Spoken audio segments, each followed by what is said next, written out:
Bonjour tout le monde, j'espère que tout le monde va bien, j'espère qu'on est quand même prêt avec ces événements qu'on est en train d'endurer, j'espère que tout le monde se porte bien, que tous vos proches sont en bonne santé.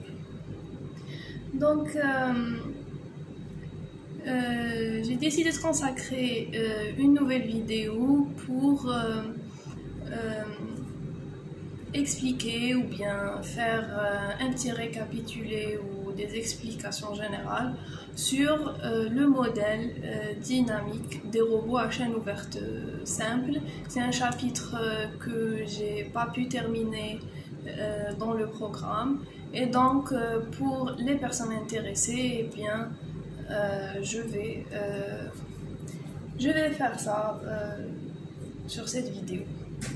Donc le modèle dynamique, en fait c'est quoi? Le modèle dynamique, ça va être un système d'équations différentielles qui va décrire le mouvement des articulations du robot en prenant en compte les couples et forces appliquées aux actionneurs. Et donc ça va être une relation qui va établir un lien entre les couples et les forces appliquées aux actionneurs et d'un autre côté les positions, vitesse et accélération articulaires, et à travers un système d'équations différentielles. Donc il faut préciser que ce modèle dynamique où nous avons gamma égale à f de q, q point, q de point et fe, c'est ce qu'il convient d'appeler le modèle dynamique inverse. Mais en général, on l'appelle tout simplement modèle dynamique. Quand on parle modèle dynamique, on veut parler de cette relation qui est ici, où nous avons les forces et couples appliquées aux actionneurs égale une fonction, ou là des fonctions, ça sera un système d'équations différentielles, fonction des positions, vitesse, accélération, force subies par les articulations du robot. Le modèle dynamique direct, donc ça c'est le modèle dynamique indirect. Le modèle dynamique, ou là le modèle dynamique inverse, pardon. Le modèle dynamique direct, ce serait le modèle où nous aurons Q de point égale une fonction des paramètres gamma, Q, Q point et FE. Donc ici c'est le modèle dynamique inverse. Et c'est ce dont on aura besoin pour établir la commande du robot. Par contre, le modèle dynamique direct, c'est le modèle qui donne la relation Q de point, ça veut dire les accélérations articulaires, égale une fonction de la position, de la vitesse, des vitesses articulaires et des forces appliquées aux actionneurs. Donc sans plus tarder, on va expliquer ça, comment je peux établir le système différentiel qui va décrire le mouvement des articulations. Eh bien, je vais... En fait, il y a deux méthodes. La première méthode, c'est à travers le Lagrangien, et la deuxième méthode, c'est à travers les équations de Newton-Euler.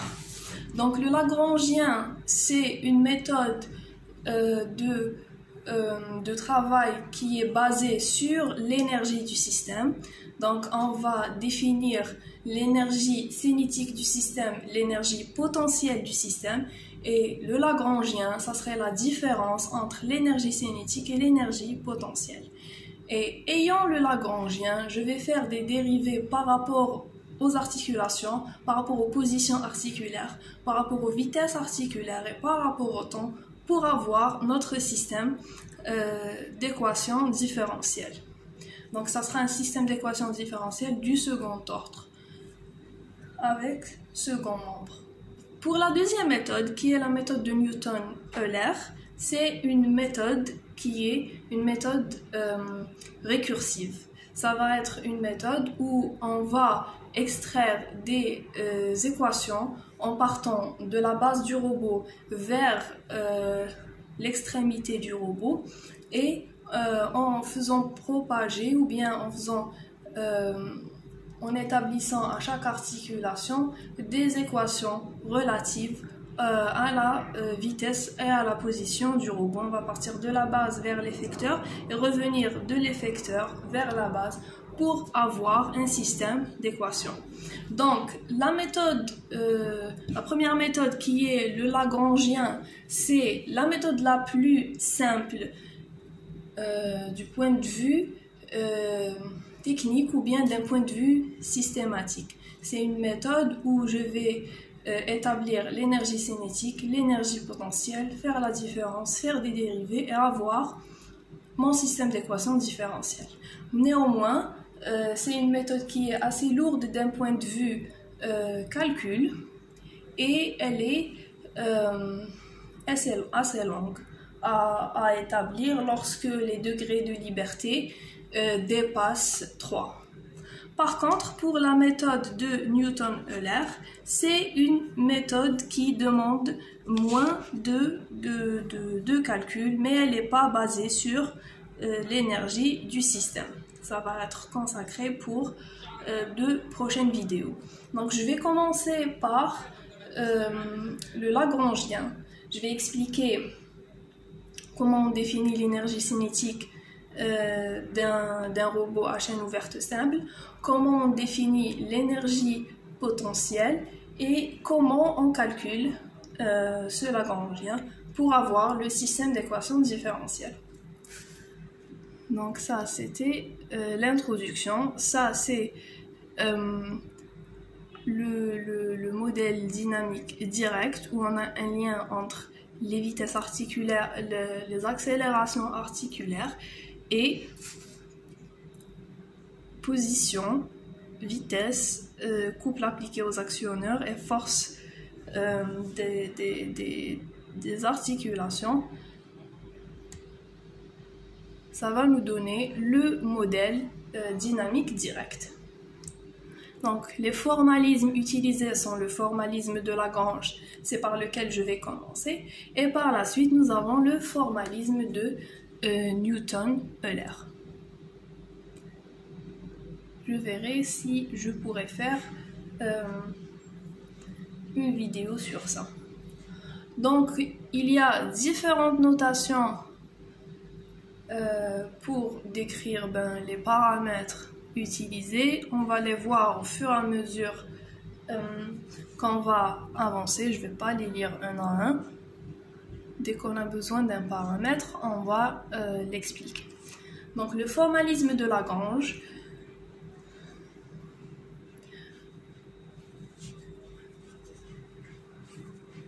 Donc on dit que la méthode présentée n'est pas celle qui donne le modèle le plus performant du point de vue du nombre d'opérations, mais c'est la méthode la plus simple compte tenu de ses objectifs.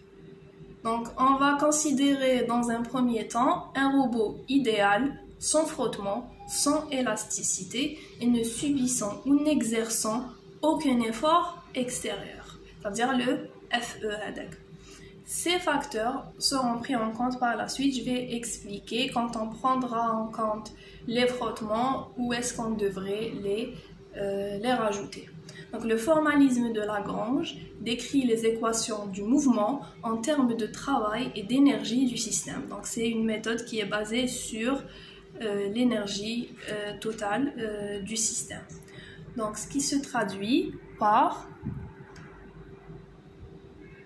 ces équations. Notre but, c'est de définir le Lagrangien de la chaîne ouverte simple pour pouvoir écrire un système d'équations où chaque effort lié à l'actionneur de l'articulation va me donner une équation. Donc si j'ai un robot à 3 degrés de liberté, j'aurai I allant de 1 à n et j'aurai un système d'équations gamma 1 égale une équation différentielle, gamma 2 égale une autre équation différentielle et gamma 3 égale une troisième équation différentielle. Donc j'aurai trois équations différentielles chaque équation va décrire en fait le mouvement de l'articulation à laquelle il se rapporte, puisque je vais dériver par rapport à la vitesse de cette articulation et par rapport à la position de cette articulation. Donc le tout, ça serait de définir ce Lagrangien. Pour pouvoir définir le Lagrangien, je dois le L, c'est égal à E moins U. E, c'est l'énergie cinétique totale du système, et U, c'est l'énergie potentielle totale du système. Donc on commence par comment on peut définir l'énergie cinétique et l'énergie potentielle du système. Donc on commence par l'énergie, forme générale des équations dynamiques. Donc on commence par l'énergie cinétique. Donc l'énergie cinétique, c'est 1/2 mv au carré. Ici, quand on est dans un système polyarticulaire, donc on aura l'équation 1/2 mv au carré, qui est la masse fois la vitesse du corps rigide duquel je veux calculer l'énergie cinétique, va se transposer dans un système polyarticulaire par une écriture quadratique. C'est 1/2 Q point transpose A fois Q point, où la matrice A, elle est appelée la matrice A va être appelée matrice d'inertie. Ça serait l'équivalent de la masse d'un corps rigide. Donc cette matrice A, qu'est-ce qu'elle va contenir à l'intérieur? En fait, la matrice A, elle va contenir, déjà, elle est appelée matrice d'inertie. Ça serait l'équivalent de la masse d'un corps rigide. Donc quand on a un corps rigide, il a une masse. Quand on a un corps rigide qui tourne autour d'un axe de rotation unique, on va définir ce qu'on appelle un moment d'inertie. Le moment d'inertie, c'est en fait la distribution de la masse du corps rigide par rapport à l'axe selon lequel il est en train de tourner, lorsque cet axe est unique. Quand on a un corps qui va tourner dans tous les sens, ça veut dire qu'il ne va plus tourner par rapport à un seul axe, on va définir un tenseur d'inertie. Donc on revient vers les notations ici, on a la définition du tenseur d'inertie. Le tenseur d'inertie, quand je veux définir la distribution de la masse de mon corps rigide selon les différents axes autour desquels il va tourner. Donc le tenseur d'inertie, donc notre corps rigide, ça serait le centre d'inertie de l'articulation, ou là le centre d'inertie du corps entre deux articulations. Donc on va vouloir lier un repère à ce centre d'inertie, et on va calculer le tenseur d'inertie par rapport à ce repère. Et donc par rapport à, si j'ai un corps CJ, je lui relie un repère RJ, je pourrais calculer le tenseur d'inertie du corps CJ par rapport au repère RJ. Et ça serait la distribution de la masse par rapport aux axes de ce repère. Donc, il faut comprendre que nous avons sur la diagonale la distribution de la masse selon les axes principaux, et nous avons par rapport aux autres termes la distribution de la masse quand on a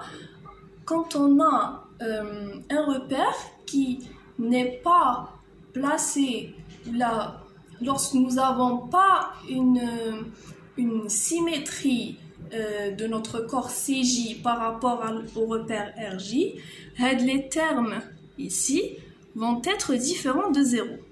Donc, alors que si mon corps rigide est symétrique par rapport aux axes du repère RJ, nous aurons ici des zéros.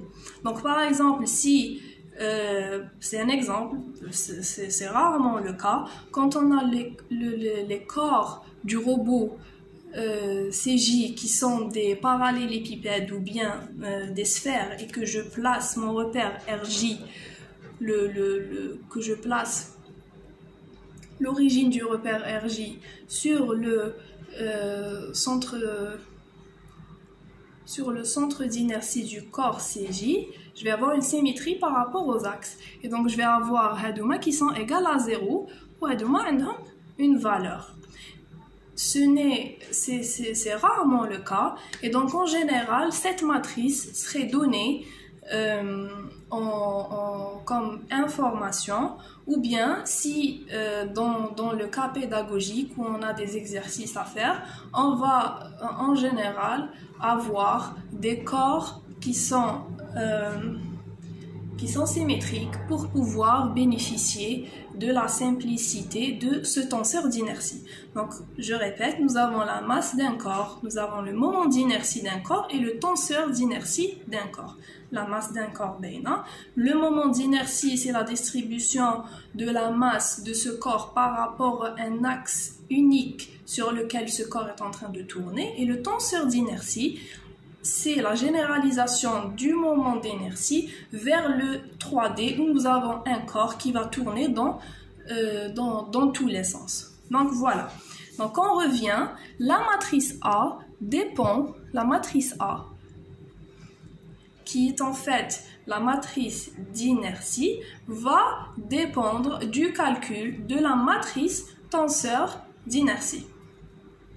Donc, E, ça serait 1/2 Q point transpose A fois Q, où A, c'est la généralisation du moment d'inertie. Donc voilà, ça c'est l'énergie cinétique. Elle va dépendre de la vitesse et de la masse du système. L'énergie potentielle, quant à elle, va dépendre en fait de la gravité. Donc de la gravité de chaque articulation.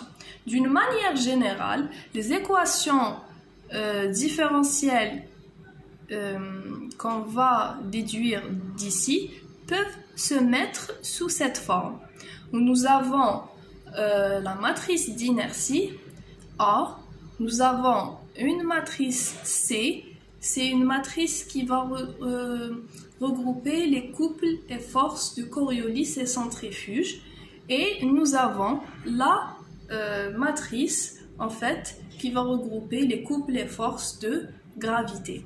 Donc c'est la formule générale sous laquelle on peut mettre les équations différentielles. Donc la matrice d'inertie ici, elle va décrire en fait l'énergie cinétique du système. La matrice ici de Coriolis et des forces Coriolis et des forces centrifuges vont être regroupées ici. Ça serait les coefficients des Q points. Et au final, nous avons la matrice de gravité. Donc, les forces centrifuges, en fait, c'est lié à la rotation. Les forces Coriolis et centrifuges sont liées toutes les deux à la rotation. Donc, par exemple, les forces centrifuges, elles sont, je pense que c'est connu quand on a une centrifugeuse et qu'on met quelque chose à l'intérieur, et les forces centrifuges font que le corps va être collé sur la paroi qui tourne. Donc c'est une force centrifuge qui pousse du centre de rotation vers l'extérieur. Les forces de Coriolis, c'est les forces qu'on va retrouver, c'est toujours lié à la rotation.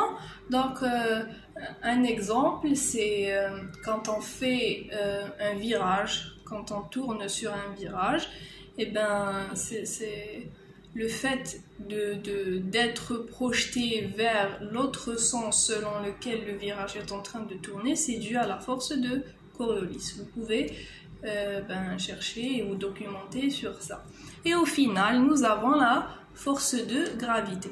Donc l'essentiel de tout ça, ça serait, après avoir pu écrire, en fait, après avoir pris cette convention de notation,